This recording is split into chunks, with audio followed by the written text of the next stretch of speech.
সবার আগে আন্তর্জাতিক সর্বসেরা খবর বিস্তারিত জানিয়ে দেব।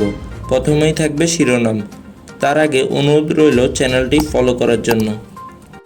পদত্যাগ করলেন ইসরায়েলের সামরিক গোয়েন্দা প্রধান। গাজায় ইসরায়েলি আগ্রাসন আঞ্চলিক নিরাপত্তাহীনতার কারণ, বললেন ইরানের পররাষ্ট্রমন্ত্রী। আসসালামু আলাইকুম। ইসরায়েলের সামরিক গোয়েন্দা প্রধান মেজর জেনারেল আহারান হালিবা পদত্যাগ করেছেন।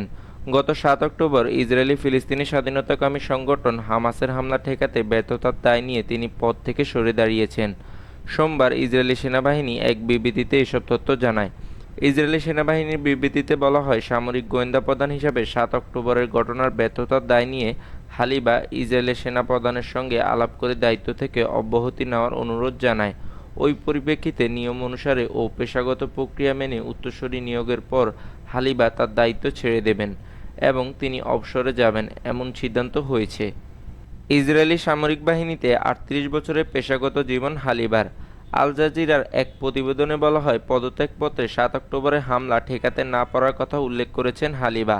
হামলার পরপরই সরে দাঁড়াতে তার উপর চাপ ছিল, তবে গাজায় সামরিক অভিযানের বিষয়টি বিবেচনা করে তিনি দায়িত্ব পালন করে গেছেন। গাজায় চলমান যুদ্ধের 6 মাস পার হওয়ায় হালিবার সরে দাঁড়ানোর পেছনে অন্য কারণও আছে বলে মনে করেন বিশ্লেষকরা।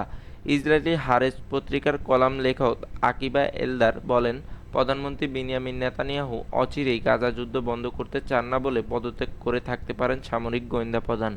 অন্য কারণটি হতে পারে যে জিম্মিদের ফিরিয়ে আনতে আগ্রহী নন প্রধানমন্ত্রী। আকিবা আরও বলেন, নেতানিয়াহু সর্বোচ্চ কর্তৃপক্ষ। হামাসের হামলা ঠেকানোর ব্যর্থতার দায় তিনি কখনো স্বীকার করেননি, তাই নেতানিয়াহুকে ব্যক্তিগতভাবে একটি বার্তা দিতে চেয়েছেন হালিবা। 2023 সালের 7 অক্টোবর হামাস ইসরায়েলে আকস্মিকভাবে প্রাণঘাতী হামলা চালায়। ইসরায়েলের সরকারি তথ্য অনুযায়ী হামাসের হামলায় 1170 জন নিহত হয়েছেন। জবাবে সেদিন থেকেই ফিলিস্তিনের গাজা উপত্যকায় পাল্টা হামলা শুরু করে ইসরায়েল। গতকাল গাজা স্বাস্থ্য মন্ত্রণালয় জানিয়েছে, 7 অক্টোবর থেকে গাজায় ইসরায়েলের হামলায় 34,151 জন নিহত হয়েছেন। এদিকে ইরানের পররাষ্ট্রমন্ত্রী হোসাইন আমির আবদুল্লাহিয়ান বলেছেন, ফিলিস্তিনের গাজায় ইসরায়েলের অপরাধ ও আগ্রাসন এই অঞ্চলের নিরাপত্তাহীনতার প্রধান কারণ। রোববার ফিনল্যান্ডের পররাষ্ট্রমন্ত্রী এলিনার সঙ্গে টেলিফোন আলাপে হোসাইন আমির আবদুল্লাহিয়ান এই মন্তব্য করেন বলে জানিয়েছে ইরানের সংবাদ মাধ্যম IRNA।